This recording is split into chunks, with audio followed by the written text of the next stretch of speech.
Life doesn't really ask for your permission, it just shows up. Unexpected news. Plans falling through, people letting you down. You can either fight it or learn to face it with calm. That's where Stoicism comes in. Not as a trend, not as a set of quotes to repost online, but as a way to train your mind to stay steady when life gets messy. It's not about being emotionless, it's about clarity, strength, self-control, knowing what's yours to carry and what's not. In this video, we're going to break down what Stoicism actually is without the fluff, where it came from, what it stands for, and how you can start living it little by little today. So if you're someone who's tired of feeling like life's just happening to you, if you're trying to show up better for yourself and for the people around you, then this space is for you. Feel free to subscribe or drop a like if anything here sticks with you. Let's get into it. So, what is Stoicism? Here's the short version. Stoicism is the art of mastering your mind, so life doesn't master you. It's not about hiding emotion, pretending to be okay when you're not, or turning into a robot. It's about seeing clearly, thinking clearly, choosing wisely, and learning to stay calm even when everything around you is screaming for a reaction. That's the real power. And it didn't start on YouTube or in a self-help book. It goes way, way back, thousands of years ago. It started in ancient Greece and it grew in ancient Rome. You've probably heard the names before: Marcus Aurelius, Epictetus, Seneca. Not influencers, not gurus, but people who faced real struggle. Marcus was the emperor of Rome, literally the most powerful man in the world at the time. But his days were filled with war, betrayal, plague, and stress on a scale most of us can't imagine. And yet, every morning he wrote to himself, not about glory or conquest, but about character, about staying humble, about doing what's right no matter how hard it was. His personal notes became a book we now call Meditations, and it still hits like it was written yesterday. Then there's Epictetus. He was born into slavery, couldn't control a single thing about his life, not his time, not his job, not even his own body. And yet he became one of the greatest minds of his generation. His words still echo like truth bombs. You have power over your mind, not outside events. Realize this and you will find strength. And Seneca, the wealthy advisor to an emperor, a man with everything, and yet constantly reminding himself how temporary it all is. He'd practice sleeping on the floor even though he had a palace. He'd wear rough clothes on purpose, fast on purpose, just to remind himself, I can lose everything and still be okay. That's Stoicism. It's not about being cold. It's about being clear. It's not about feeling nothing. It's about not letting your feelings control everything. Let me put it this way. Have you ever noticed how your mind can turn a small problem into something massive? Like, one awkward conversation suddenly becomes a story in your head about how people don't like you. One bad day turns into my life is falling apart. That's the imagination running wild. That's the fear engine taking over. Stoicism teaches you how to take back the wheel. It teaches you to pause, to breathe, to ask better questions instead of assuming the worst, to train yourself to respond, not just react, because most of what shakes us up in life isn't the thing itself, it's our reaction to it. It's the story we tell ourselves in our head, not the facts on the ground. Stoicism helps you rewrite that story. It helps you remember what's in your control, your thoughts, your effort, your attitude, and let go of what isn't. Because no matter what happens today, you do get to choose how you carry it. You do get to decide whether you're going to meet the world with steadiness or spiral. And honestly, that kind of inner strength, that kind of self-control, is rare. But it's powerful, and it's trainable. That's the good news. You don't need a perfect life to be calm. You don't need to wait for everything to be easy before you feel peace. You just need tools. You need perspective. And that's what Stoicism gives you. It gives you questions like, what part of this is under my control? What's the worst case scenario? And could I actually handle it? Is this worth my energy right now, or am I just caught up in the moment? And more often than not, those questions pull you out of the spiral. They slow your racing mind. They give you room to respond from a grounded place instead of reacting from fear or ego. You stop being a victim of your thoughts and start becoming the thinker. You stop letting life knock you around and start meeting it on your terms. That doesn't mean you become emotionless. Stoics feel things deeply. They just don't let their feelings run the whole show. They observe the feeling, acknowledge it, and then choose what to do next. And that, right there, is the shift. It's not a switch you flip overnight. It's a practice, like going to the gym for your mind. Little by little, you build that calm muscle, that clarity muscle, that self-command. That's why this isn't just philosophy in the academic sense. It's a way of living, something you carry with you in traffic, in arguments, in heartbreak, in uncertainty. It's real-world armor for a messy, unpredictable life. And let's be real, life is always going to be unpredictable. There's always going to be something you didn't expect. Someone who lets you down, a plan that falls apart, a moment that tests you. Stoicism doesn't promise to remove those things. It promises to make you strong enough to meet them without crumbling, to let hard moments make you sharper, to let setbacks build your resilience, to stay steady when other people are losing their minds. And yeah, that takes practice, but it's worth it. Because when you're not constantly getting yanked around by emotion or fear or comparison, you start to feel free, like actually free. You stop trying to control the weather and just bring your umbrella. You stop waiting for life to get easier and just get better at handling it. And that's what Stoicism is really about. Not perfection, not pretending, just steady, clear-eyed strength from the inside out. That's what this video, and honestly this whole channel, is here to explore. Because if you can master your mind, you can meet anything. So now that we've got a sense of what Stoicism is, let's talk about what it looks like in real life. Not just quotes or ideas, but what it means to actually live like a Stoic day to day. At the core of Stoicism, there are 3 principles that show up again and again. You can think of them as the backbone, the big 3. Let's take them one at a time. 1. Control what you can. Let go of what you can't. This is the cornerstone of Stoicism. It starts with something Epictetus taught over and over. Some things are in our control and some things are not. And that sounds obvious, but really think about that for a second. You don't control the weather. You don't control traffic. You don't control other people's moods, decisions, or mistakes. You don't even control how your body feels all the time. But here's what you do control. Your thoughts, your actions, your attitude, your effort, your response. When something frustrating happens, let's say you get stuck in traffic and you're running late, you can't move the cars magically. You can't rewind time, but you can choose not to spiral. You can choose to take a breath, to not yell, to not ruin the rest of your day because of 5 extra minutes on the road. Same with work. If someone else drops the ball on a team project, you can't control their performance. But you can control how you show up, how you handle it, whether you complain or calmly refocus. The Stoics weren't about passivity. They didn't just shrug and say, "Oh well." They were about clarity. They believed that freedom begins the moment you stop wasting energy on what's not yours to fix. Think of how much stress we carry because we're trying to control outcomes we have no power over. We try to force people to understand us, to like us, to behave the way we want them to. We stress over how we'll be perceived. We cling to plans like they're promises, and then we suffer. But when you practice that inner filter, asking, "Is this in my control or not?" you stop fighting reality. You start showing up where your energy matters, and that's where peace comes from. Not because life stops being hard, but because you stop clinging to what you can't hold. 2. Practice voluntary discomfort. This is one of those things that sounds weird at first, but it's a game changer. The Stoics believed that if you train yourself to face small discomforts on purpose, you'll suffer way less when life hits you with the big ones.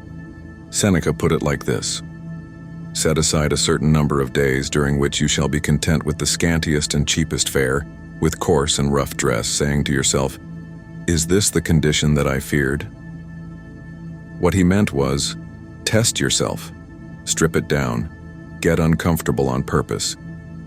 Because when you do that, you realize something huge. You're more capable than you think. You need less than you thought, and fear loses its grip. Here's what that can look like today. Taking cold showers to train your nervous system not to panic. Fasting, not as punishment, but to remind yourself you don't need to give in to every craving. Sleeping without your phone. Doing a digital detox for a weekend. Saying no when you usually people please. letting someone else talk even when you want to be right. It's not about suffering for the sake of it. It's about building resilience, training your mind to stay steady under pressure, because the truth is, life will put you in uncomfortable situations. And if the first time you ever feel cold or hungry or ignored or misunderstood is in the middle of a crisis, that's when it breaks you. But if you've practiced staying calm in small challenges, you're not rattled when the big ones come. You've trained your body and mind to stay centered, to observe discomfort without letting it define you.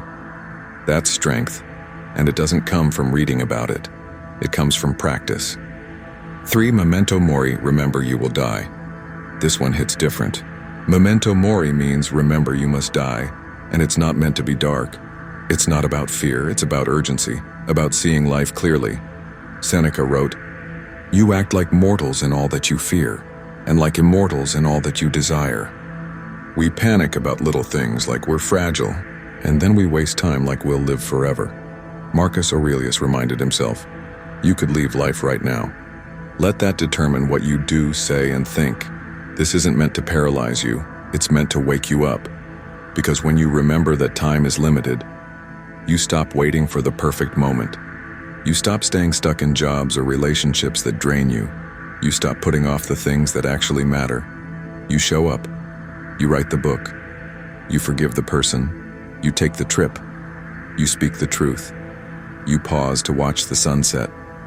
Not in a panic, but with presence, with gratitude, with depth. Memento mori is a call to live on purpose, not to rush, not to chase, but to mean it. Because none of us know how long we've got, but we do know what kind of person we want to be while we're here. That's why this principle matters. It doesn't glorify death. It honors life by reminding you not to sleepwalk through it. So, those are the big 3. Control what you can. Let go of what you can't. Practice voluntary discomfort. Remember you will die. Not as ideas to admire, but as tools to practice. Tools that make you calmer, clearer, more focused, more alive. Because living like a Stoic doesn't mean cutting yourself off from the world. It means being more awake to it, less reactive, more present, less shaken, more grounded. That's what we're building here. And if you've made it this far, you're already doing the work. All right, so now we know what Stoicism is, and we've broken down the big principles behind it. But here's where most people get stuck. They understand the ideas, but they don't know what to do with them. So let's talk about that. How do you live Stoicism? What does it look like on a normal Tuesday when you're tired, behind on deadlines, or stuck in traffic? Because at the end of the day, Stoicism isn't a book you read once and forget. It's a way of being, and it gets stronger the more you practice it, like a muscle. So here are 5 simple habits to start practicing Stoicism in your actual everyday life. You don't need to do all of them perfectly, you just need to start showing up. 1. Morning reflection. Start with intention. The first few minutes of your day are powerful. They can set the tone for how you respond to everything that follows. Before the chaos of texts, news, emails, take a moment for stillness, just you and your thoughts. Here's the practice. Before your feet hit the floor, ask yourself, what do I actually control today? What kind of person do I want to be? Where am I likely to get frustrated, and how do I want to respond? Marcus Aurelius used to write in his journal every morning. He'd remind himself, when you wake up in the morning, tell yourself the people I deal with today will be meddling, ungrateful, arrogant, dishonest. Not to be cynical, but to prepare his mindset. Because when you expect the day to be perfect, you get thrown off by every inconvenience. But when you go into the day grounded, aware of what's in your control, ready to meet it, you move differently. So before you open your phone or start scrolling, start with yourself. It can take 60 seconds, just enough to bring your awareness back to your values, so you're not carried away by whatever the world throws at you. 2. Journaling. Empty the mind without judgment. Stoics didn't call it journaling, but that's what they were doing. They'd sit down and write out what they were feeling, what happened that day, where they failed, where they stayed steady, what they learned. You don't have to write pages, you don't need perfect grammar. Just get the clutter out of your head and onto paper. Here's what this might look like. What did I struggle with today? What emotion came up? Why? Did I respond with clarity or reactivity? What did I learn? It's not about being hard on yourself. It's It's about being honest, no pretending, no filters, just you facing yourself. And over time, this becomes a mirror. You start seeing patterns. You catch the stories you've been repeating in your head. You get better at spotting your triggers before they run the show. Seneca wrote dozens of letters to his friend Lucilius. That was his form of journaling. Marcus Aurelius wrote directly to himself in Meditations. He never meant for it to be published. It was private, raw, honest. That's the practice. You journal to clean the window between your mind and reality, so you can see clearly, think clearly, live clearly. 3. Negative visualization. Imagine losing it all. This one's called premeditatio malorum, or premeditation of evils, and it's one of the most misunderstood Stoic practices. Basically, you imagine things going wrong, on purpose, not to manifest bad luck, but to train your mind to appreciate what you already have. It goes like this. What if I lost my job tomorrow? What if this relationship ended? What if I got sick? What if this was the last time I saw this sunset? You pause. You picture it, and suddenly you stop taking things for granted. The point isn't to live in fear, it's to wake yourself up. When you imagine losing what you love, you hold it differently. You say, I love you more often. You enjoy your coffee instead of just chugging it. You stop waiting for later to appreciate what's right in front of you. Seneca said, he robs present ills of their power who has perceived their coming beforehand. In other words, if you've already mentally prepared for hardship, you won't be destroyed by it when it comes. And more than that, you'll start to see how much you already have. Right now, even with all the imperfections. That's the power of this practice. It turns fear into fuel, and it turns ordinary moments into something sacred. 4. Pause before you react. This might be the most underrated practice of them all. You don't need a fancy journal or a quote to do this. Just this. Take a breath before you respond. That's it. When someone says something annoying, when you're about to snap, when your emotions rise and your instincts scream, fight back, prove your point, say something sharp, pause, even for a second. Give yourself that one beat of space between stimulus and response, because that's where your power lives. That's where you choose whether to repeat the past or respond with presence.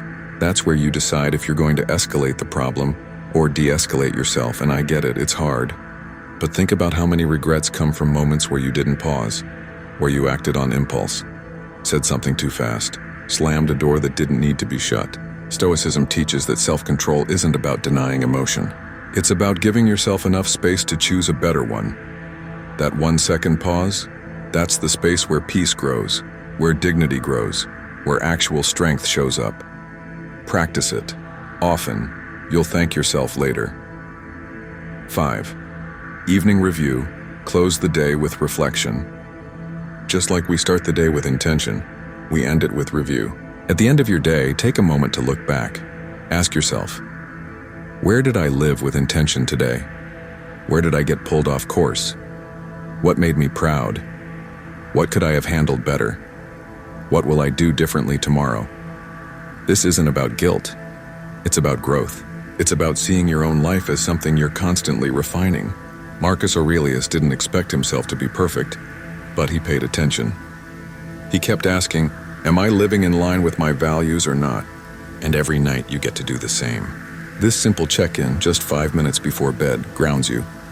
It pulls your attention out of autopilot and back into awareness. It reminds you, today wasn't wasted. You learned, you showed up, you made progress, and tomorrow, you'll do it again. So if you're just getting started with Stoicism, don't worry about being a philosopher. You don't need to quote Latin or live like a monk. Just try this. Set your intention in the morning. Reflect on your day at night. Get honest on paper. Expect discomfort. Train for it.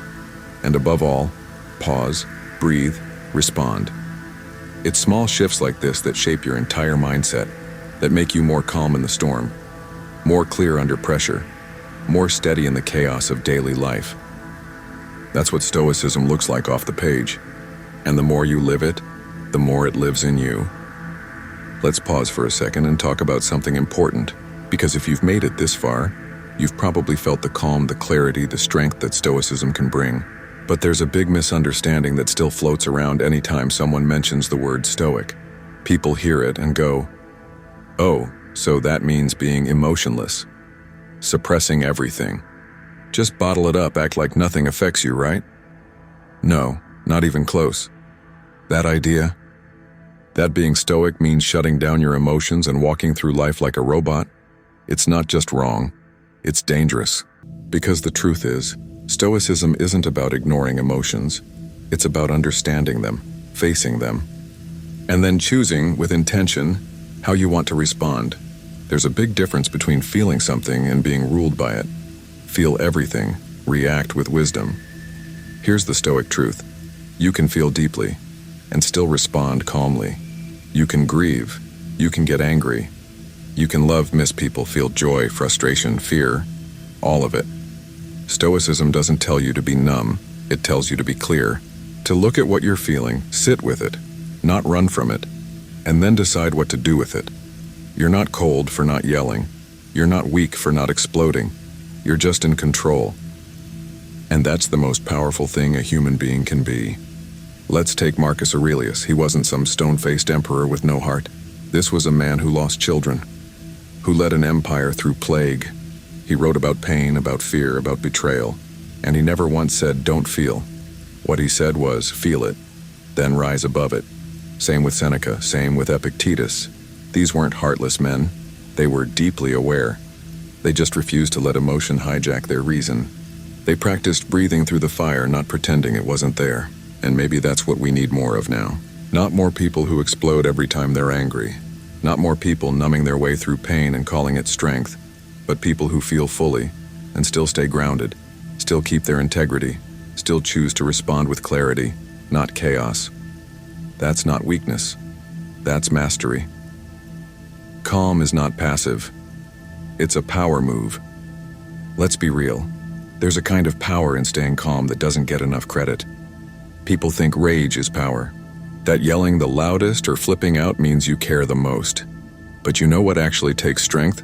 Sitting in silence when your ego wants to lash out, letting a wave of emotion move through you, and choosing not to drown in it. Pausing, breathing, responding with precision.